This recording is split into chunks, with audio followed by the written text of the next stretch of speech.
Salut tout le monde, j'espère que vous allez très bien. Voilà, nous allons continuer nos séries des formations analytiques. Aujourd'hui, nous allons donc calculer ou faire les calculs des armatures. De même poutre qu'on avait commencé la semaine dernière. On avait modélisé cette poutre que vous êtes en train de voir devant l'écran. C'est une poutre hyperstatique reposant sur 3 appuis, mais c'est une poutre à détravers. Voilà, donc on avait calculé ça à la main et puis on a modélisé sur Robot Structural Analysis pour comparer premièrement les résultats. Voilà, donc le titre analytique qu'on avait fait la fois passée, on avait commencé ici. Voilà, donc la poutre en question est là, c'est une poutre chargée, donc ayant une charge uniformément répartie. Donc, premier chargement, donc c'était de 30 kN par mètre. Deuxième chargement, c'était de 45 kN par mètre. Voilà, donc on avait modélisé, on avait chargé d'abord la poutre et puis calculé, étudié la poutre d'une manière analytique. Voilà, jusqu'à tel point qu'on avait tracé donc les diagrammes que vous êtes en train de voir devant l'écran, dans les diagrammes des moments fléchissants, ainsi que les diagrammes de l'effort tranchant. Et à part ça, on avait calculé aussi les réactions d'appui. Voilà, les réactions d'appui sont là, c'est qu'on avait calculé, on avait trouvé la valeur des RA, on a trouvé également la valeur des RB, ainsi que la valeur des RC. Voilà. Et jusqu'à tel point qu'on avait comparé, voire même, donc la somme des réactions d'appui était justement égale à la somme des forces appliquées, bien sûr. Voilà, donc toutes les vérifications a été déjà donc bien fait. Et aujourd'hui, maintenant, nous allons calculer justement donc les armatures par rapport à cette poutre. Voilà. Et la fois passée, aussitôt qu'on avait fini de calculer à la main, et puis on avait modélisé aussi les projets sur Robot Structural Analysis, de manière à ce que nous puissions comparer donc le résultat ayant obtenu, donc les résultats qu'on avait obtenus à la main, ainsi que celles qu'on avait trouvées après avoir modélisé ou calculé sur Robot Structural Analysis. On avait trouvé justement les mêmes valeurs, mais aujourd'hui, maintenant, nous allons calculer donc les armatures. Voilà. Donc, c'est ce que nous allons faire aujourd'hui. Alors, je viens premièrement ici. Voilà. Donc, nous sommes en train de faire les calculs des armatures par rapport à cette poutre. Étant donné que nous connaissons très bien donc la valeur de moment max qu'on avait trouvé donc au niveau de l'appui, ainsi que la valeur de moment max en travers, il y a possibilité de voir ça directement ici au niveau des diagrammes. Voilà, donc ça c'est la valeur de moment max justement au niveau de l'appui. Voilà, la valeur de moment max aux appuis, on avait trouvé, c'est une valeur négative, donc c'était de moins 65,89 kN/m. Mais en travers, on avait trouvé, donc pour la première travée, on avait trouvé une valeur positive de 8,84 kN par mètre. Et puis, deuxième travée, c'est là où on avait trouvé donc la valeur max, qui est de 60 kN mètre. Voilà, dans les deux valeurs que nous allons utiliser pour justement calculer les armatures, c'est celle que vous êtes en train de voir devant l'écran. Ça, c'est la valeur négative, donc justement au niveau de l'appui, mais ça, c'est en travers. Voilà, donc sans plus tarder, nous allons passer directement à ce qui nous concerne pour aujourd'hui. Voilà, restez toujours connectés, abonnez-vous massivement, de manière à ce que vous ne puissiez pas rater tout ce que nous sommes en train de publier sur Jinkunga Tutoriel. Voilà, et donc je m'en vais directement ici, voilà. Alors ça c'est justement une coupe transversale de notre poutre, bien sûr sous forme d'une poutre en T, celle que nous allons donc trouver ou calculer les armatures. Voilà, mais avant de continuer, je vais premièrement, je vais commencer d'abord à calculer, donc trouver d'abord la section ou les armatures au niveau de, bien sûr, en travers. La section d'armature en travers, c'est ce que je vais premièrement commencer à calculer. Et donc, je prends d'abord ça. Voilà, donc le premier point que je peux nommer ou numérer, par exemple, le point A. Bon, je vais diminuer d'abord le PC des crayons. Voilà, les points A ici. Donc, je suis en train de calculer la section d'armature en travers. Je peux écrire ça comme ça, justement pour signaler que, puisque les armatures que nous allons calculer ici, nous allons calculer premièrement les armatures en travers, et puis nous allons calculer les armatures aux appuis. Mais je commence d'abord avec les armatures en travers. Alors, avant de calculer, qu'est-ce que je fais premièrement? Je suis obligé d'abord de reconnaître ou de trouver d'abord la valeur max qu'on avait trouvée en travers, était de combien? Je viens soit ici. Bon, j'ai la possibilité de vérifier ça ici. Voilà, la valeur max est là. Voilà, donc en travers, on avait deux valeurs. Première valeur, on avait trouvé ici qui était donc la valeur de 8,84 kN/m. c'est inférieur par rapport à 60 kN par mètre. 60 kN plutôt. Donc, la valeur max entravée est de 60 kN mètre. Même si vous vérifiez sur Robot Structural Analysis, vous allez voir qu'on avait obtenu justement donc la même valeur. Voilà, donc la même valeur qu'on avait obtenue. Donc, je peux prendre directement ça. Voilà, 60 kN mètre. C'est ce que je vais noter ou nommer justement ici. Donc, la valeur M, M max. Voilà, je peux appeler ça M max. Ou également, je peux abréger par la lettre MI. Justement, c'est la valeur max entravée qu'on avait obtenue. Et c'est une valeur positive hein, de 60 kN mètre. Voilà, 60 kN mètre. Voilà. Et puis, maintenant, qu'est-ce que je fais ici? À ce niveau, ça dépend de moi. Vous avez la possibilité de calculer, soit de continuer avec l'unité qu'on a ici. C'est-à-dire que l'unité de la force ici est les kilonewtons, mais l'unité de longueur sur le mètre. Tout comme il y a possibilité de faire la conversion. Bon, moi, je vais calculer, calculer la section d'armature. Je vais calculer mes éléments. Je vais avoir l'unité, les newtons. C'est juste question de faire la conversion ici, c'est-à-dire pour trouver les kilonewtons mètres en newton mètre, je suis obligé tout simplement de multiplier donc les 60 kilonewtons mètres ici, multiplié par 1000. Voilà, je multiplie ça par 1000. Voilà, je multiplie ça par 1000, ça fait 60 000. Voilà, donc ça fera 60 000 newton mètres. Voilà, là je viens de faire la conversion. Je vais travailler maintenant en newton mètre, 60 000 newton mètres. C'est ça la valeur max qu'on avait trouvée en travers. Alors, et puis maintenant, qu'est-ce que je fais ici? Je suis premièrement obligé de remplacer d'abord les coordonnées ou les valeurs des prédimensionnements par rapport à cette poutre. Voilà, par exemple, la valeur des H et des combien, la valeur de B, des tables de compression, ainsi de suite. Alors, par rapport à ces projets, qu'est-ce que je fais? Je vais considérer la valeur de B0. Voilà, dans la base de la poutre ici. Je vais travailler avec une base des combien. Je peux prendre une base des combien. Bon, par rapport à ce que je vais faire ici, je prends une base de combien. Bon, je vais travailler avec une base de 15, hein, donc je prends une base de 15 cm. Voilà, donc je considère ça comme la base de la poutre, après prédimensionnement bien sûr, et de 15 cm. Voilà. Et puis maintenant, la hauteur, l'épaisseur de la dalle ici, je prends une épaisseur toujours de 15 cm.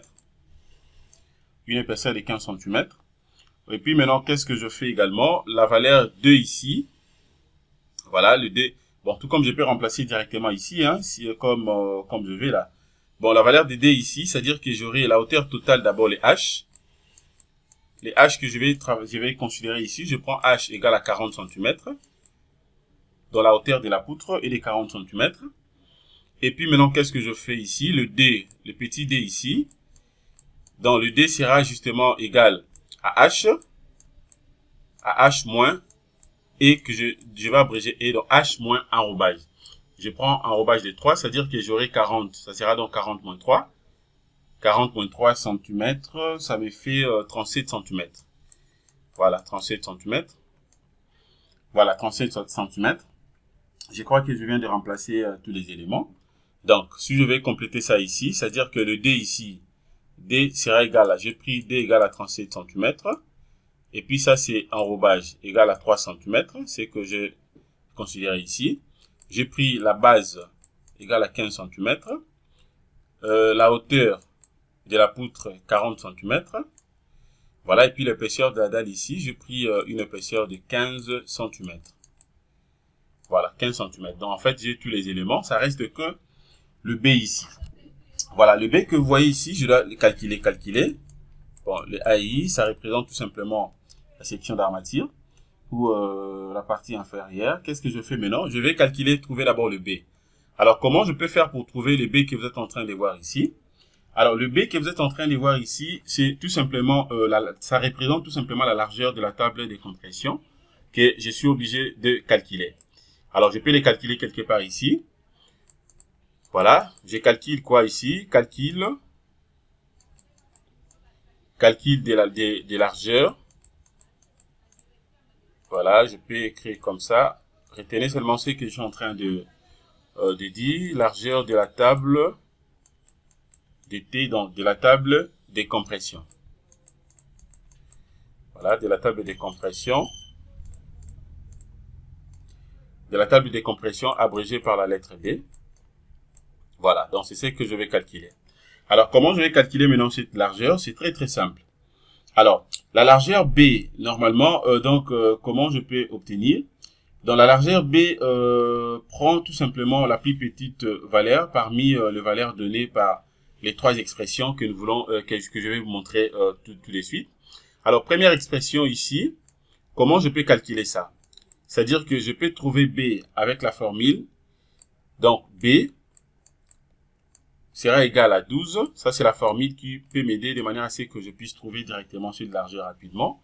B multiplié par H0, donc ça dit le PC justement de la dalle, plus le B0 qui est la base de notre poutre. Ça, c'est la première formule. La deuxième formule maintenant sera également à quoi? Je peux trouver également la valeur de B par cette formule. Donc, je peux prendre le 1 tiers. Le 1 tiers de la portée dans le 1 tiers de L. Ça, c'est la deuxième formule. Et la troisième formule, maintenant, c'est quoi? La troisième formule n'est rien d'autre que je peux considérer B égale à L. Voilà. Donc, c'est par ces trois formules que je peux calculer directement donc la largeur de la table des compressions B. Alors, par contre, la petite valeur que je vais obtenir après avoir calculé, donc après avoir peut-être remplacé les données par les trois formules que vous êtes en train de voir ici, c'est ce que je vais considérer. Alors, je vais calculer d'abord la première formule. Qu'est-ce que je fais? Ici, j'aurai donc 12. Je vais remplacer maintenant H0 par sa valeur. H0 ici, égale à 15. Donc, j'aurai 12 multiplié par 15. Ça, c'est la multiplication. 12 multiplié par 15 plus 15. Dans le B0 ici, c'est 15. Les 15 que je viens de voir ici. Alors, ça me fait combien ici?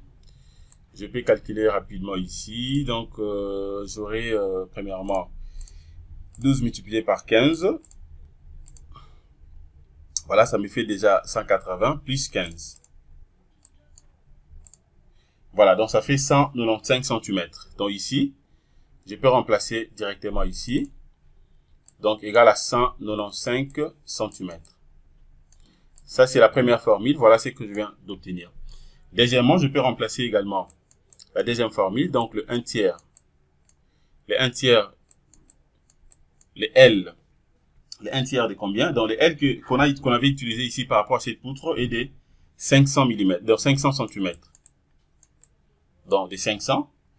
Donc, cela arrive à dire quoi? Donc, ça sera, donc, j'aurai justement 500 divisé par 3. Je peux directement calculer. Donc, si je prends 500, je divise ça par 3, ça me fait 166,67. Que je peux arrondir, je prends 167 cm. Ça, c'est la deuxième formule. Et la troisième formule, c'est-à-dire quoi? Donc, j'aurai B égale à L. Donc, étant donné que le L est égal à 500, donc cela arrive à dire quoi par rapport à mon cas ici? Et étant donné que le L que moi j'ai utilisé ici égal à 500, donc c'est-à-dire que le B, donc L également ici, sera égal à 500. Sera égal à 500. Voilà, donc sera égal à 500 cm. Donc, c'est bon. Voilà, donc c'est par ces trois formules que vous avez la possibilité justement d'obtenir la largeur de la table de compression. Alors, étant donné que la première formule m'a donné une valeur de 195 cm, deuxième 167, troisième 500, donc je vais considérer la plus petite valeur. Donc, je prends 167 cm. Voilà, donc on adopte ici. On adopte. Donc, B égale à 167 cm. Voilà, là maintenant je peux directement remplacer ça ici, la valeur de B. Je prends 167 cm. Voilà, donc cela arrive à dire quoi ici? Là maintenant je viens de remplacer déjà donc toutes les valeurs. Alors je peux maintenant évoluer. Étant donné que j'ai déjà trouvé donc la valeur de B, qu'est-ce que je fais maintenant? Je peux compléter quelques éléments ici. Alors déjà j'ai la valeur de M, donc M max. trouver bien sûr en Newton-mètre, qui est les 6000 Newton-mètres. Alors, je vais compléter aussi le FE 28. Voilà, le FE 28 ici, je vais travailler avec 20 mégapascales. Voilà, 20 mégapascales. Ceci implique maintenant, donc je prends le FBI. Le FBI sera égal à 11 moins 33 mégapascales. Voilà, 11 moins 33 mégapascales, c'est que je vais utiliser ici. Voilà, et bien sûr, c'est par rapport au béton. Maintenant, je prends par rapport à l'acier, donc j'aurai le FE. Je vais travailler avec FE 400 mégapascales. Ceci implique donc le FEI. Le FEI maintenant sera égal à combien? Je prends FEI sera égal à 348 mégapascales. Voilà. En fait, j'ai donc les deux résistances. Donc, la résistance du béton, c'est celle que vous êtes en train de voir ici. Voilà, la résistance de l'acier, c'est ce que je viens de mettre ici en dessous. Voilà. Alors, maintenant, qu'est-ce que je fais ici? Étant donné que j'ai tous les éléments, je peux directement continuer maintenant les calculs des armatures. Qu'est-ce que je fais maintenant? Je vais premièrement calculer d'abord le moment réduit. Voilà, je vais calculer d'abord le moment réduit. Je peux calculer ça ici. Et donc, calcul. Comprenez seulement que je ne ferai pas écrire correctement, mais retenez quand même ce que je suis en train de dire. Calcul des moments réduits. Donc, je fais l'effort de dire tout ce que je suis en train de faire. Calcul des moments réduits. Voilà. Je mets ça ici. Voilà. Calcul des moments réduits. Alors, comment je peux calculer les moments réduits par rapport à cette poutre? C'est très, très simple. Alors, pour calculer les moments réduits ici, qu'est-ce que je fais? Je vais premièrement remplacer d'abord la formule. Et puis, nous allons remplacer donc cette formule par les éléments ou par les données que nous avons ici, de manière à ce que nous puissions directement donc calculer. Donc, cela revient à dire quoi? Mi sera égal à combien ici? Sera justement égal à moment max, dans le MU, c'est le moment max, bien sûr, entravé, qui sera donc divisé par FBI. Voilà, FBI dans la résistance du béton. Voilà, après 28 jours, bien sûr. Et puis, multiplié par le B. Voilà, le B que je viens de remplacer ici, c'est justement donc la largeur de la table de compression, le B qu'on avait calculé ici. Les 167 cm, la table de compression. Et puis, multiplié par D. Voilà, D au carré. Voilà. Donc, le D au carré ici, c'est ce que vous êtes en train de voir ici. Donc, c'est la hauteur totale de la poutre moins enrobage. Dans les 37 cm ici. Voilà. Alors là, maintenant, je peux directement remplacer par la formule. Dans le MI, la valeur de MI, on avait trouvé donc en Newton mètre ici est de 6000. Voilà. Donc, je remplace directement 6000. C'est Newton mètre. Hein. Bon, ça sert à rien de compléter les unités. 6000 multiplié par FBI. La valeur de FBI est égale à combien? FBI 11,33 mégapascal. Donc, 11,33 que je vais multiplier par B, la table de compression de 167 cm, donc 167. Voilà, que je vais multiplier par 2 et de 37. 37, bien sûr, mais sera au carré. Donc, 37 carré. Voilà. Alors, à ce niveau, maintenant, je peux directement remplacer ici. Alors, j'aurai combien? Au numérateur, ici, j'aurai toujours, donc, 6000. Voilà, dénominateur, maintenant, je peux calculer ici. Qu'est-ce que j'aurai maintenant ici? Donc, premièrement, je prends d'abord les 37. 37 carré, donc ça dit j'aurai 37 fois 37. 37 fois 137, ça fait 1367. Alors, je peux calculer avec ma machine. Ça fait combien? 1367. Voilà, multiplié par 205, multiplié par 11,33. Voilà, donc je trouve une valeur de combien ici? De 3 179 707,85. Voilà, donc c'est ce que je vais compléter ici, la valeur. Donc 37, 79, 70, 7,85. Voilà. Alors là, maintenant, je vais diviser, je prends le numérateur divisé par le dénominateur ici. Ça fait combien? Donc, je prends donc 6000, je divise par cette valeur des dénominateurs ici. Voilà, donc ça fait combien? Voilà. Donc ça fait 0,018. Donc ça fait 0,018. Voilà, 0,018.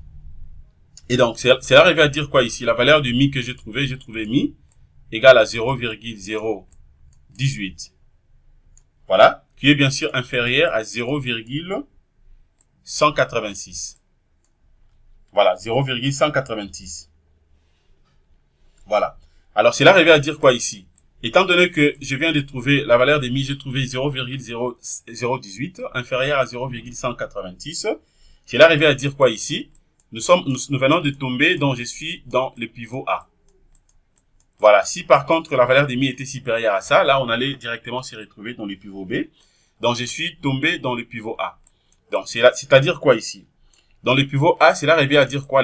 En termes de pourcentage que j'ai trouvé ici, donc ça fait directement les 10%. Voilà. Dans tout ça, vous avez la possibilité de bien vérifier ça dans le Bayel. Donc c'est très très simple. Voilà. Alors, en résumé, c'est que je peux dire ici, étant donné que j'ai trouvé donc la valeur de 0,018 inférieure à IL, donc c'est-à-dire quoi ici?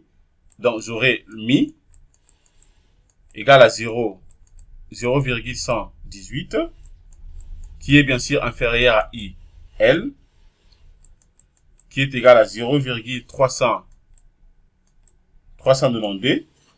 Voilà, c'est-à-dire que par rapport à ce que je viens de calculer ici, les calculs de moment réduit ici, me poussent à conclure que je n'ai pas besoin d'acier donc comprimé. Voilà, donc ça veut dire que pas d'acier comprimé.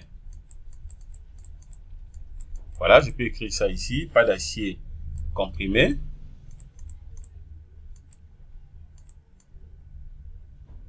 Voilà, donc ça veut dire qu'étant donné que j'ai tombé dans le pivot A, et que la valeur de 0,018 sort inférieure à celle que vous êtes en train de voir ici, donc pas d'acier comprimé. Donc je n'ai pas besoin d'acier comprimé par rapport à ces calculs. Voilà. Donc là, nous venons déjà donc de calculer, premièrement, nous avons calculé donc le moment réduit. Alors nous sommes en train de continuer. Qu'est-ce que je fais maintenant? Calcul des paramètres de déformation maintenant, c'est ce que je vais faire tout de suite. Alors, étant donné que ici je n'ai plus d'espace, donc je peux le faire directement ici. Alors, je prends d'abord les crayons, voilà. Donc, deuxième point maintenant, je vais calculer quoi? Et ça, c'est le troisième point. Hein. Je peux numéroter ça si vous voulez. Premier point, j'avais calculé d'abord, ça c'est le premier point. À ce qui concerne les calculs, j'avais calculé dans la largeur de table de compression. Le deuxième point, voilà. Dans le deuxième point, j'ai calculé le moment réduit. Alors, le troisième point maintenant, je vais calculer, voilà, donc ça c'est le troisième point. Alors, le troisième point maintenant ici, calcul des paramètres de déformation. Donc, calcul des paramètres de déformation.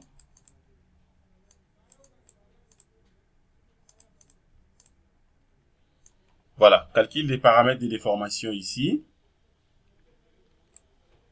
Voilà, retenez surtout ce que je suis en train de dire, puisque pour écrire correctement, c'est un peu difficile. Voilà. Alors, comment je peux calculer directement les paramètres de déformation ici? Je vais remplacer premièrement la formule, et puis nous allons calculer ensemble avec vous. Donc, justement, le paramètre de déformation est abrégé par la lettre, donc, alpha. Donc, ça dit alpha sera égal à quoi? Sera égal à 1,25.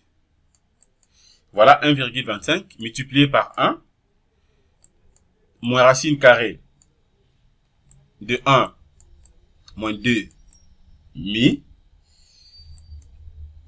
Voilà, racine carrée, je mets ça jusqu'ici. Voilà. Donc c'est par cette formule que je pourrais directement calculer dans les paramètres de déformation. Alors je peux remplacer directement par ces valeurs. Qu'est-ce que je fais ici? Donc ceci implique que ça sera égal à quoi? Ça sera égal à 1,25.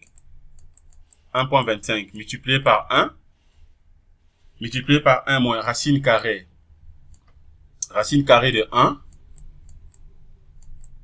moins 2 multiplié par mi.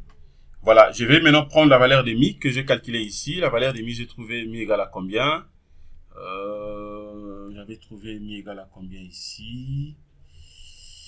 Attends, je vérifie. Je suis en train de vérifier ici. Égal à combien? Là. Donc la valeur de mi est de 0,018 que je peux remplacer directement. Donc je viens ici. Donc ça sera multiplié par 0,018. Voilà, racine carrée, c'est jusqu'ici. Voilà, donc là je peux directement calculer. Je calcule avec avec ma calculatrice ici. Donc ça veut dire que j'aurai 2 multiplié par 0,018. Voilà, donc ça sera moins 1, racine carrée. Voilà, moins 1. Et le tout, voilà, racine carrée déjà, moins 1. Et puis je multiplie par 1,25. Alors, s'il y a possibilité, vous pouvez calculer ensemble avec moi. Moi, j'ai trouvé une valeur alpha égale à 0,016. Voilà, donc je trouve la valeur de 0,016. Voilà, 0,016. Donc, ceci implique que le paramètre de déformation que j'ai trouvé ici, alpha égale 0,016. 0,016. Voilà. Voilà, ça fait 0,016. Voilà, étant donné que je viens de calculer déjà, donc j'ai trouvé la valeur des paramètres de déformation. Alors maintenant, je peux calculer aussi l'axe net. Voilà. Et mais je crois concernant cette partie, étant donné que nous sommes déjà presque au-delà de minutes qu'on allait peut-être faire, je crois que pour la première partie, on peut s'arrêter à ce niveau. Voilà, restez toujours connectés. Nous sommes en train de continuer notre formation de tuto analytique de manière à ce que nous puissions calculer jusqu'à la fin, de manière à ce que vous puissiez comprendre comment vous pouvez calculer les armatures à la main par rapport à cette poutre hyperstatique qu'on avait commencé à traiter depuis la semaine dernière. Voilà, merci de votre disponibilité. Restez toujours connectés. Partagez ces tutos auprès de vos correspondants pour faire une large diffusion. Passez une excellente journée. Au revoir.